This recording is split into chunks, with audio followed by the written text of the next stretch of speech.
There is a building standing in Abu Dhabi right now, 16 stories tall, 150 fully furnished luxury apartments. That was assembled in 96 hours. Not designed in 96 hours. Not started. Fully assembled.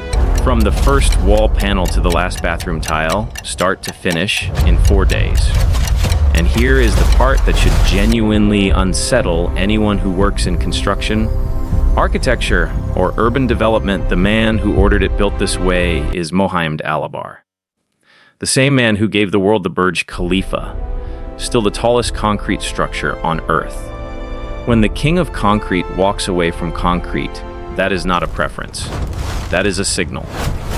So today, we are going to go inside the machine that built that building. Not just the timeline, the actual engineering logic, the material science, the factory system, the geopolitical play behind it. Because this is not a story about one fast building. This is a story about what happens when the world's most powerful construction ecosystem decides that skyscrapers should be manufactured the same way we manufacture smartphones. The problem with traditional construction, to understand why 96 hours is so extraordinary, you first need to understand what construction normally looks like at this scale. Building a 16-story residential tower traditionally starts with foundation work. Deep, wide, expensive foundation work, because concrete is brutally heavy. A single square meter of conventional reinforced concrete slab can weigh over 500 kilograms. Multiply that across every floor of a multi-story tower, and you are talking about thousands of tons pressing down into the earth. That foundation has to be dug, poured, reinforced, and then left to cure. Concrete does not set because it dries. It sets through a chemical reaction called hydration, and that reaction cannot be rushed. You are waiting weeks before a single wall goes up. Then come the trades. Plumbers, electricians, framers, plasterers, tilers, all sequenced. All dependent on the crew before them finishing their work, all vulnerable to weather, supply delays, and human error. On a typical site at this scale, you might have 300 to 500 workers moving through overlapping phases over the course of 12 to 18 months. That is the baseline the construction world has accepted for generations. Now here is the question that changed everything. What if the building was not built on the site at all? The material that makes it possible. The project at the center of this story is called the Earth Tower, built by a Chinese manufacturer named Broad Group in partnership with Eagle Hills, Alabar's development company. And the reason it can be built in 96 hours comes down to one decision made decades earlier inside a factory in Changsha, China. Broad Group did not just switch from concrete to steel. They engineered an entirely new structural material, and they call it B-Core. Think of B-Core as a structural sandwich. On the outside, you have two ultra-thin sheets of stainless steel. Between them, thousands of tiny hollow tubes, arranged in a dense, repeating grid, are bonded using a process called vacuum brazing inside a hydrogen furnace running at 1100 degrees Celsius. At that temperature, the tubes and the steel plates fuse together at the molecular level, becoming a single unified structure with no gaps, no weak joints, no corrosion pathways. The result is a material that is 10 times lighter than conventional reinforced concrete, while being 90% stronger than standard structural carbon steel. Read that again. 1/10 the weight. Nearly double the structural strength. But here is the number that matters most for longevity, because the outer shell is stainless steel. B-Core panels are approximately 95 times more corrosion resistant than standard steel construction. Traditional steel buildings are constantly fighting oxidation. They require coatings, inspections, ongoing maintenance. These panels are chemically inert in most environments. Engineers are not projecting a lifespan of 50 or 70 years. They are projecting centuries. Now, what does lighter weight mean for construction logistics? It means everything. Because the building weighs a fraction of what a comparable concrete structure would, the foundation does not need to go nearly as deep. In the Earth Tower's case, the The site preparation time dropped dramatically compared to a standard tower. Shallower foundations, faster groundwork, less excavation equipment, lower cost. And because each fully finished room unit is light enough to fit inside a standard ocean shipping container without exceeding maritime weight limits, the entire building can be loaded onto container ships and sent anywhere on Earth. The manufacturing happens in China. The assembly happens wherever the crane is. Inside the factory, the Earth Tower was not built in Abu Dhabi. It was manufactured in Changsha. This is the part of the story that most coverage misses entirely. People focus on the assembly speed. 4 days, incredible, wow. Without asking the more important question, how long did it take to build the components that made that assembly possible? Broad Group operates what is effectively the Foxconn of housing.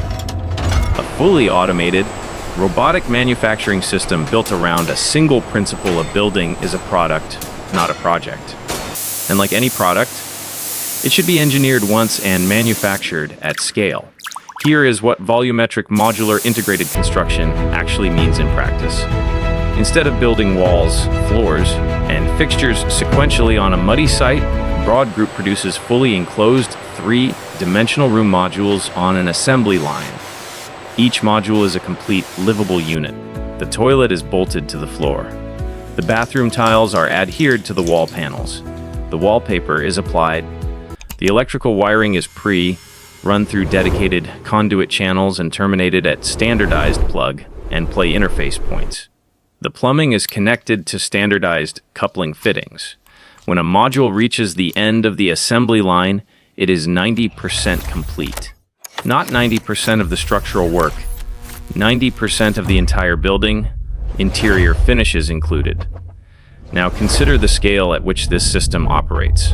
This single manufacturing framework is currently capable of producing approximately 27 million square feet of completed building space per year. That translates to roughly 84,000 housing units annually, rolling off an assembly line the same way electric vehicles roll off the line in Shenzhen or Shanghai. For the Earth Tower specifically, 259 individual modules were manufactured in 30 days. Then they were loaded into shipping containers and dispatched on a 6,000-kilometer ocean voyage to the UAE. The 96 hours, when those containers arrived in Abu Dhabi, the clock started. The on-site team was 90 technicians, not 500 workers with hammers and concrete mixers. 90 trained technicians divided into 3 precision teams, each operating 3 heavy lift truck cranes, 9 cranes total. The assembly sequence is not random. It follows a structural engineering logic that is worth understanding because it is elegant. The crews do not start with apartments. They start with what Broad Group calls the circulation modules, the stairwells and elevator shafts.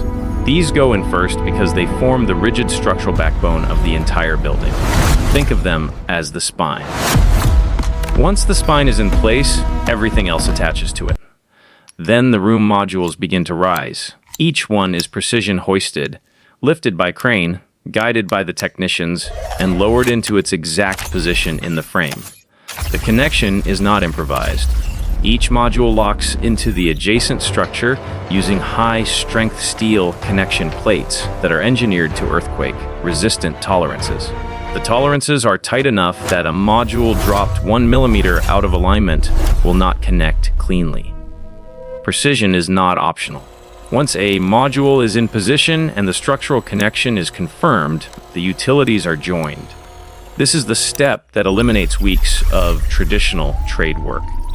Instead of a plumber routing pipes floor by floor through walls that are not yet built, the plumbing connection between floors is a standardized coupling fitting, 2 male ends that twist, lock together. Instead of an electrician chasing wires through freshly drilled concrete, the electrical interface is a standardized multi-pin connector. You plug it in. The floor is live. It functions exactly like connecting a USB cable between 2 devices. The standardization means no guesswork, no custom routing, no waiting for one trade to finish before the next can begin.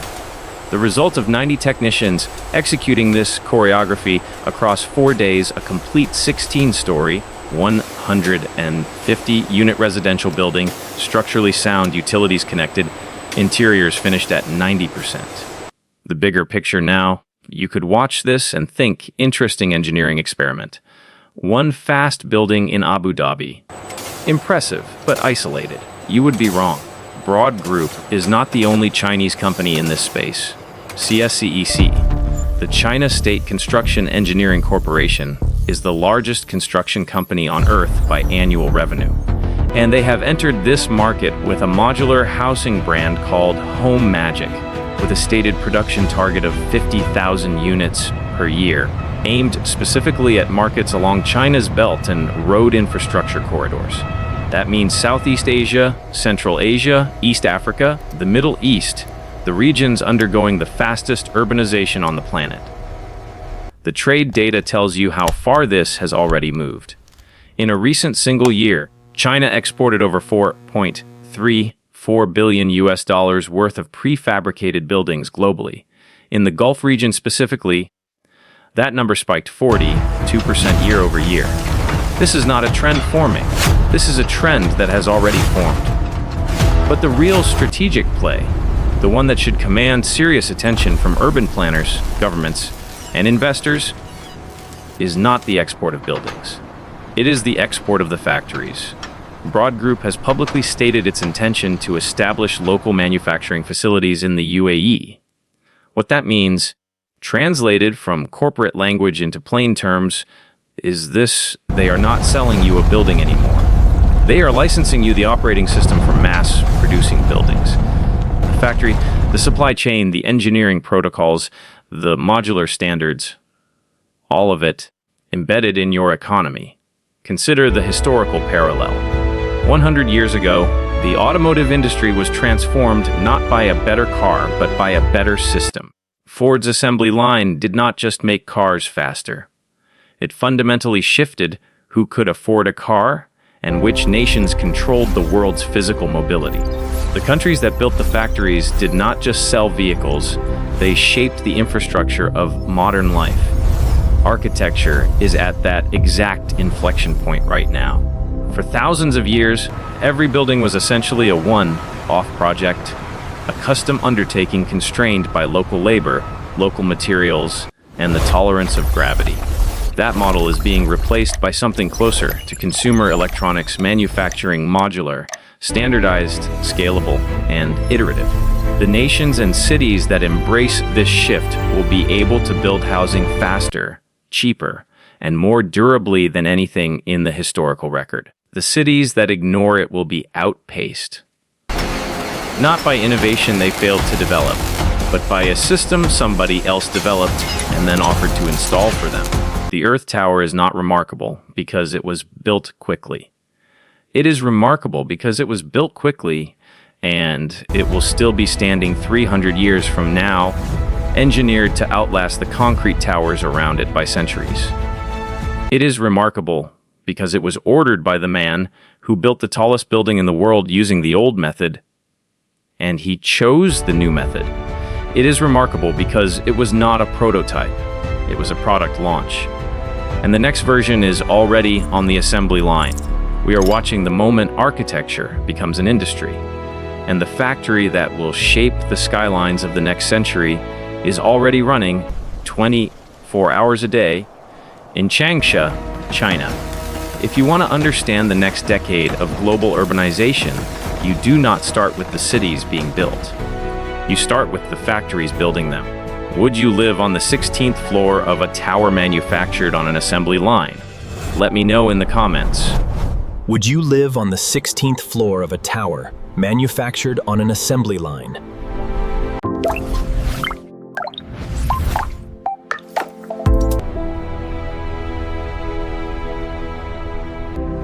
Architecture becomes an industry.